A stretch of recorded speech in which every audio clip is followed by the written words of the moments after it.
Bonsoir Sophie Primas. Bonsoir. Merci Bonsoir beaucoup d'être là en direct ce soir face à BFM avec cette question. Bayrou, François Bayrou, peut-il réformer? On va revenir évidemment sur les réformes. Sur ce que vous dit à l'instant, Boris Vallaud, apaiser, calmons les choses, plus de justice fiscale, plus d'écologie, etc. Qu'est-ce que vous lui répondez? Vous lui répondez, enfin je vais dire oui, parce que à la limite, pour le coup, ces exigences sont plutôt en ligne avec ce que vous avez en tête. Mais écoutez, d'abord, je vais lui répondre merci.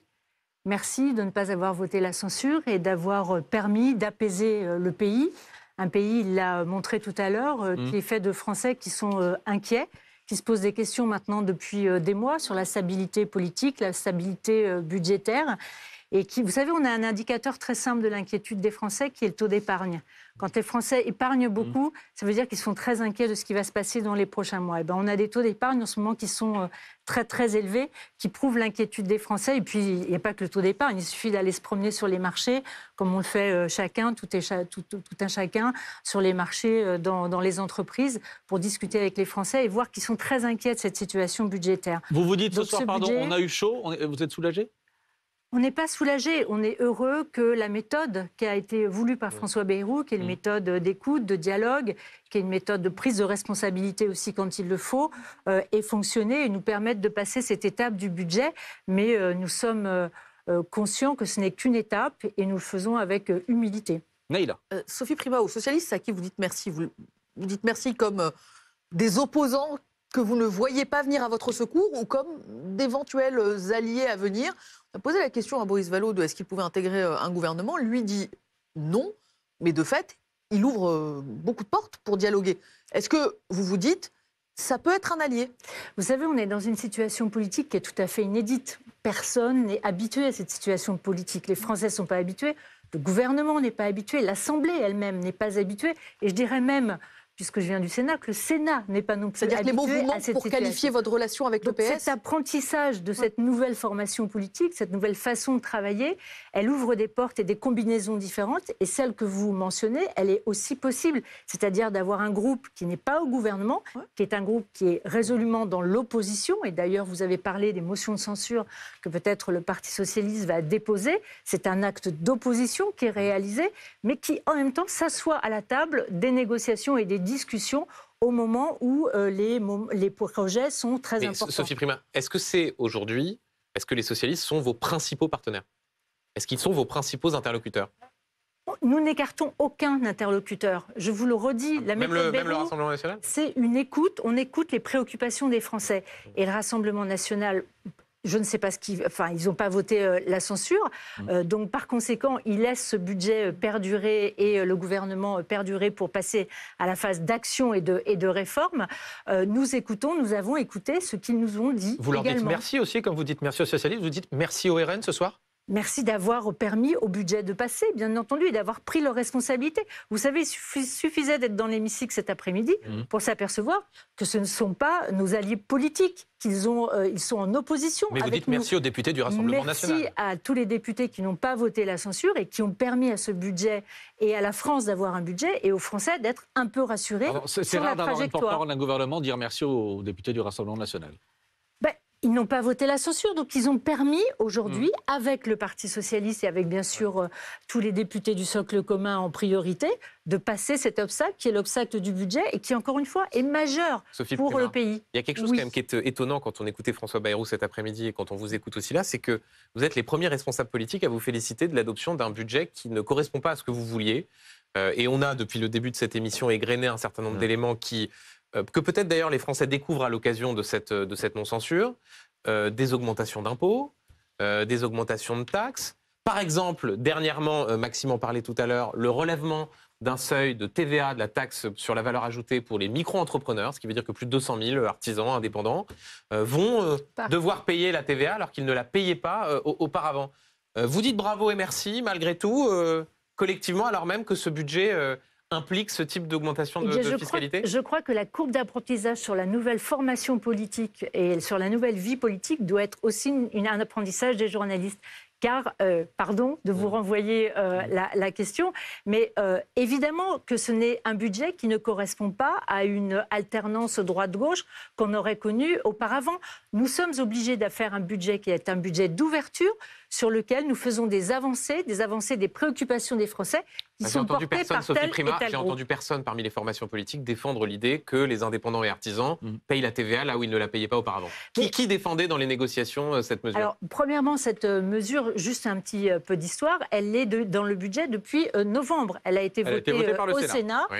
Elle a été confirmée par les parlementaires, confirmée lors de la commission mixte paritaire. C'est donc pas du tout une nouveauté. Je vous indique juste au passage qu'elle a été très fortement travaillée avec l'ensemble des petites sociétés, des petites PME qui se trouvent en concurrence tout à fait déloyale avec les auto-entrepreneurs. C'est pas ce que disent les organisations patronales. Hein, c'est pas ce qu'elles disent, mais c'est qu'elles ont négocié. Et c'est pas ce que dit notamment la CPME, si j'ai bien lu la réaction. Bon, écoutez, je leur laisse à leur dire.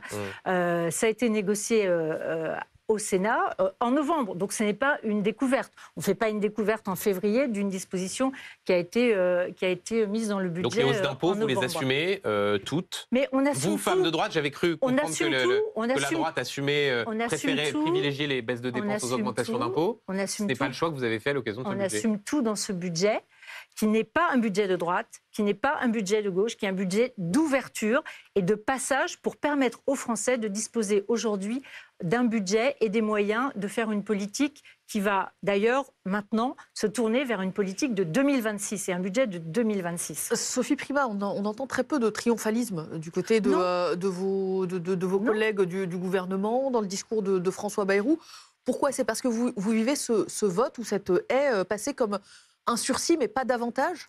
Non, c'est pas ça, pas de triomphalisme, parce qu'il faut avoir l'humilité de dire ce que je viens de dire à Benjamin Duhamel, c'est-à-dire que ce n'est pas un budget qui reprend l'ensemble de nos orientations politiques. On est content. Vous avez d'ailleurs à moitié dit ça salue une méthode, la réussite d'une méthode, mais après, sans davantage, vous savez, en faire et en disant c'est avant tout la responsabilité des oppositions. Vous pourriez un peu plus vous féliciter de réussir à passer cette haie. On est très content d'avoir passé cette haie, il y en a d'autres devant nous, et surtout il y a un énorme chantier, qui est le chantier qu'on entame maintenant avec le Premier ministre, autour du Premier ministre, qui est l'après, la réforme. Comment on va rentrer dans cette réforme pour préparer le budget 2026. Est-ce que vous vivez comme une ministre en sursis?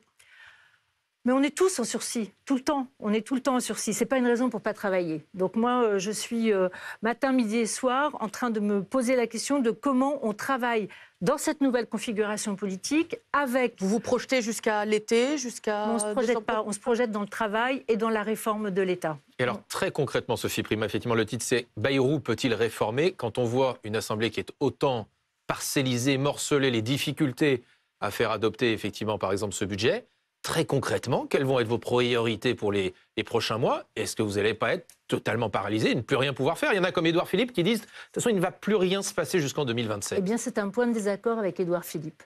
Vraiment, c'est un point de désaccord. Vous savez, nous sommes rentrés maintenant dans une phase qui est la phase de travail sur la réforme de l'État. Ça, c'est un des premiers chantiers que nous avons. Nous voulons baisser la dépense, la rendre plus efficiente, en fait. Donc, on a un gros travail qui est en ce moment réalisé, qui a été demandé à chacun des ministres en fonction de réaliser ce travail de l'efficience de l'argent public, travail de simplification également pour les Français. Mais nous avons aussi des objectifs, comme par exemple rétablir l'ordre. C'est une demande très très importante de la part des Français. Et vous voyez, en ce moment, il y a un texte au Sénat sur le narcotrafic et la lutte contre le narcotrafic. Il a été voté à l'unanimité du Sénat. C'est une proposition parlementaire qui vient d'un socialiste et d'un LR qui a été votée à l'unanimité du Sénat. Primas. Donc on peut trouver sur des sujets bien particuliers des majorités qui font avancer la France et dont les Français ont besoin. Il y a effectivement des sujets qui peuvent faire l'objet de consensus. La question de la lutte contre le narcotrafic en est un, mais pour ce qui est des grandes transformations économiques et sociales, des grands choix qui doivent structurer ce que sera ou non l'économie française de demain, sur la question des baisses de dépenses, sur la question du rapport à l'impôt, sur la question, par exemple, de la suppression du nombre de fonctionnaires. Quand on voit que le fait de supprimer 4000 postes d'enseignants dans l'éducation nationale a été un point dur de vos négociations avec les socialistes, comment imaginer une seule seconde que vous puissiez avoir les coudées larges et les coudées franches pour le budget 2026 pour faire là précisément de grandes réformes et de grandes transformations? Vous pensez qu'ils vous suivront, les socialistes, quand vous déciderez, comme vous venez de le dire, de baisser la dépense, j'imagine ne pas augmenter des impôts? On a un sujet commun, tous ensemble, sur toutes les travées de l'Assemblée nationale et du Sénat, qui est le pouvoir d'achat. Qu'est-ce que c'est le pouvoir d'achat? Le pouvoir d'achat, c'est d'abord, en tout cas c'est notre vision, c'est régler le problème du pouvoir d'achat par le salaire. Et d'ailleurs, je note que Boris Vallaud, tout à l'heure, l'a indiqué. Aujourd'hui, on a un problème de salaire. On a des trappes à bas salaire, qui sont, pour que tous les Français comprennent bien... Vous pourriez augmenter le SMIC au 1er juillet Laissez-moi, des exonérations de charges, on l'a déjà augmenté au mois de novembre, des exonérations de charges qui font, pour les bas salaires, qui font que lorsque un chef d'entreprise veut augmenter quelqu'un qui est au SMIC, eh bien, en fait, il ne le fait pas parce que les charges sociales qui vont lui être attribuées font que ça fait un différentiel trop important. Bon, ça, c'est ce qu'on appelle les trappes à bas salaire. C'est un sujet. C'est un sujet très, très important qu'il faut régler. Mais vous croyez que la gauche vous suivra là-dessus ? Mais pourquoi pas?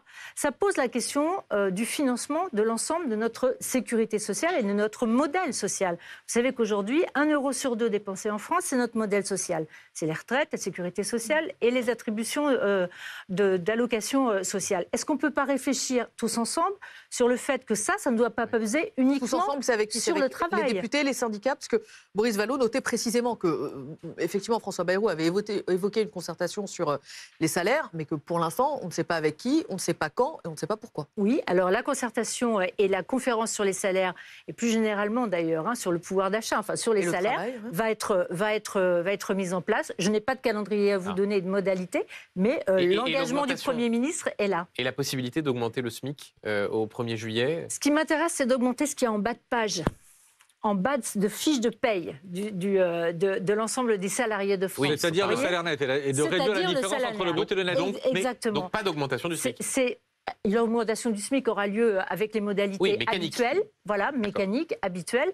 Pour l'instant, il faut qu'on réfléchisse tous ensemble à comment on fait évoluer le bas de page. Encore un mot, Sophie Primas, sur les sujets de fond qui vont vous occuper dans les semaines à venir. Ce qu'a dit Boris Vallaud aussi qui était intéressant, quand... à la possibilité de vous faire chuter ou non, vous, au gouvernement, il dit si, à l'issue de la négociation sur la réforme des retraites, c'est un retour à la réforme Borne, à ce moment-là, on a la possibilité de censurer. Moi, je suis toujours étonnée, quand quelqu'un pour lequel j'ai beaucoup de respect, Boris Vallaud, socialiste dans l'âme, avec des convictions bien ancrées, ne fait pas confiance aux partenaires sociaux. C'est compliqué, la réforme des retraites. Pardonnez-moi, mais je crois que c'est peut-être à votre propos qu'il n'a un doute pas des partenaires sociaux, si je peux me permettre. Non, mais il n'a pas... Vous savez quel est l'engagement du Premier ministre? L'engagement du Premier ministre, c'est de dire s'il y a un accord partiel ou s'il y a un accord total, on remet la réforme des retraites à l'Assemblée nationale et devant les parlementaires. Donc voilà, ayons confiance en eux, il y aura probablement des propositions, soit partielles, soit totales. Mais il n'y aura pas de retour, il n'y aura pas de retour aux 62 ans.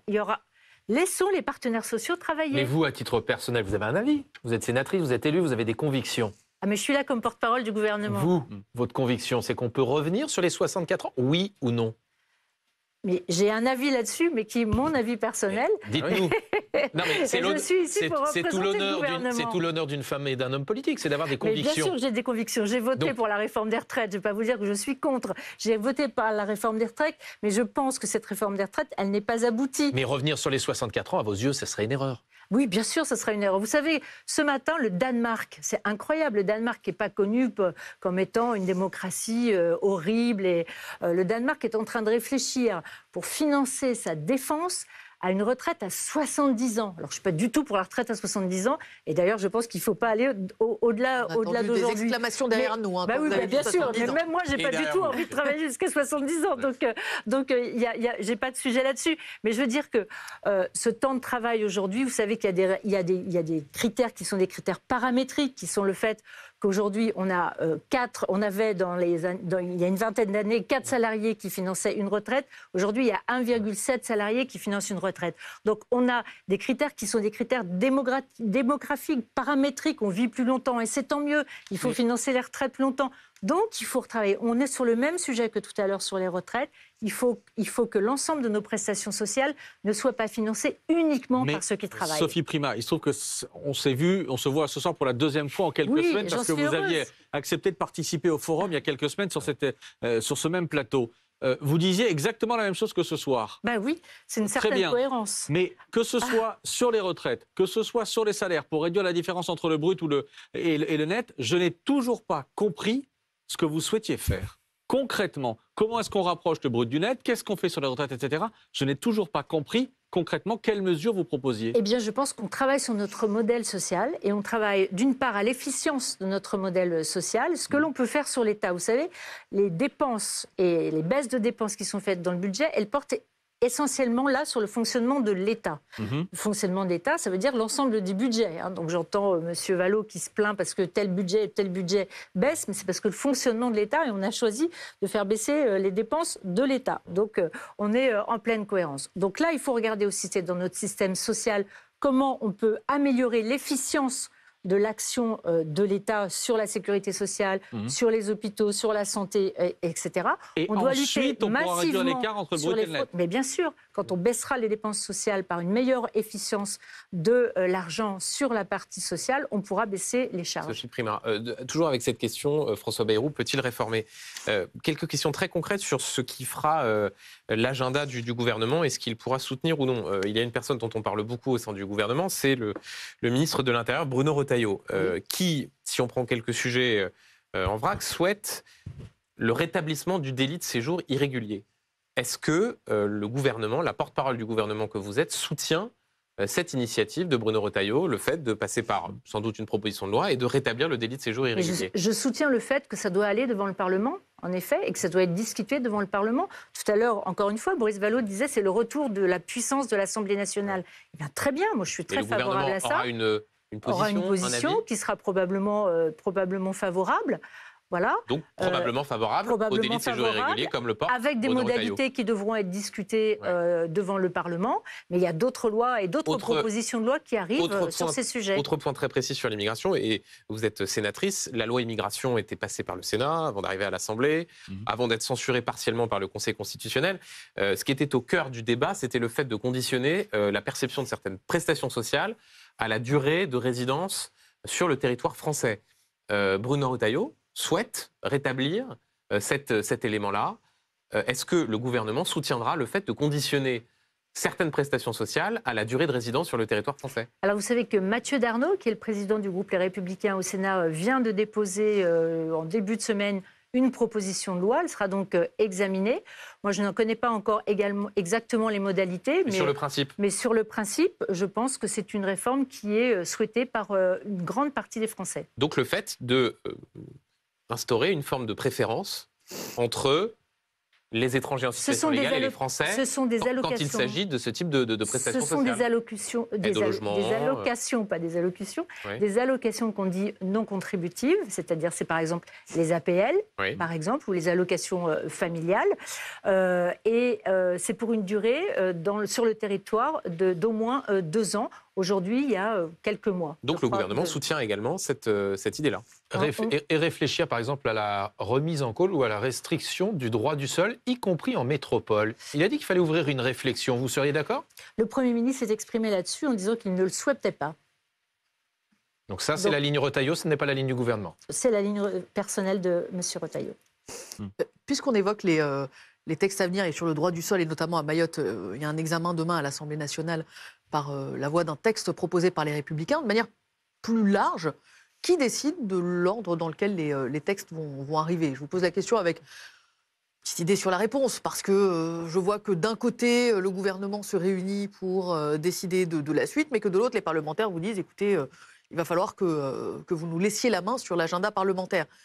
Sur la priorité des textes à venir, est-ce que vous êtes prêt à laisser des députés et sénateurs avoir complètement la main sur l'agenda parlementaire? Alors vous savez que l'agenda parlementaire, c'est quelque chose qui est décidé par le bureau de chacune des assemblées, en lien bien sûr avec le gouvernement. Et en général, il y a des périodes partagées. C'est un agenda avec des semaines du gouvernement et des semaines des députés et des sénateurs. Je faisais volontairement l'ingénu parce que derrière, il y a une question politique, c'est que les députés et les sénateurs ne sont pas forcément d'accord sur l'ordre dans lequel il va falloir audiencer les textes à venir.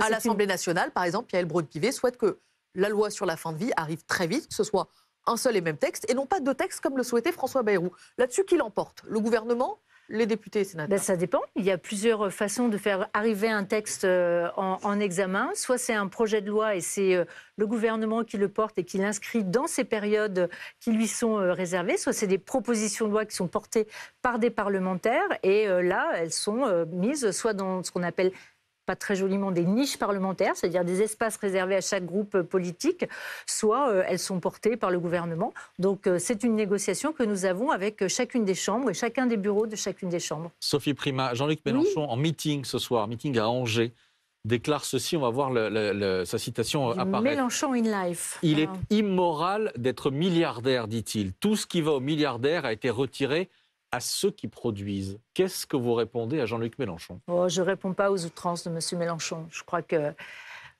on disait dans une publicité, tu pousses le bouchon un peu loin. Je trouve que M. Mélenchon aime les outrances. Heureusement qu'il y a certains millionnaires, milliardaires qui viennent au secours de l'État français pour rebâtir Notre-Dame de Paris. Voilà, donc je pense qu'il ne faut pas opposer les gens. Ça n'est pas l'intérêt des Français aujourd'hui que d'opposer les gens. Il faut qu'on reconstruise tous ensemble. Sauf que ce que vous dit Jean-Luc Mélenchon ce soir avec cette déclaration, c'est que vous auriez pu aller beaucoup plus loin dans la contribution réclamée aux milliardaires justement, ou aux ménages les plus aisés en général, que vous ne l'avez fait dans ce budget. Il ne nous a pas échappé qu'on peut toujours aller plus loin avec M. Mélenchon. Je pense qu'il ne faut pas, encore une fois, opposer les Français les uns aux autres. On a besoin de tous. Et je vous rappelle que la France est le pays le plus redistributif. J'entendais tout à l'heure M. Vallot dire qu'il y a un écart très, très important entre les salaires les plus modestes dans une entreprise et les salaires les plus élevés. Oui, mais sauf que quand on fait passer l'impôt, quand on fait passer la redistribution, les écarts ils sont beaucoup moins élevés et ça se resserre de la façon la plus forte de tous les pays européens. En démarrant cette interview, vous avez dit merci tout à l'heure au RN, au PS. Au PS d'abord. Oui, au PS, mais au RN aussi. Au RN, vous avez dit à tous les députés qui n'ont pas voté la censure. Voilà. Qu'est-ce que vous dites à Marine Tondelier, qui est juste à votre gauche, dont le parti, les députés, ont voté la censure cet après-midi? Eh bien, je dis que c'est dommage. Elle est là, pardon. Ne me remerciez pas. Non, ben je ne vous remercie pas, vous ne l'avez pas voté. Je vous remercierai peut-être pour d'autres choses. On a des combats communs à mener pour l'écologie. Mais je dis à Marine Tondelier que c'est curieux, quand on est écologiste, de ne pas voter un budget sur lequel il y a 21 milliards dédiés à l'écologie et avec des fonds qui ont été préservés. Je pense au fonds vert pour les collectivités territoriales, je pense au fonds Barnier qui permet de résister aux aléas climatiques. Voilà, je trouve que c'est dommage de perdre du temps et de faire perdre du temps à l'écologie. Merci Sophie Primas, merci d'avoir été avec nous ce soir.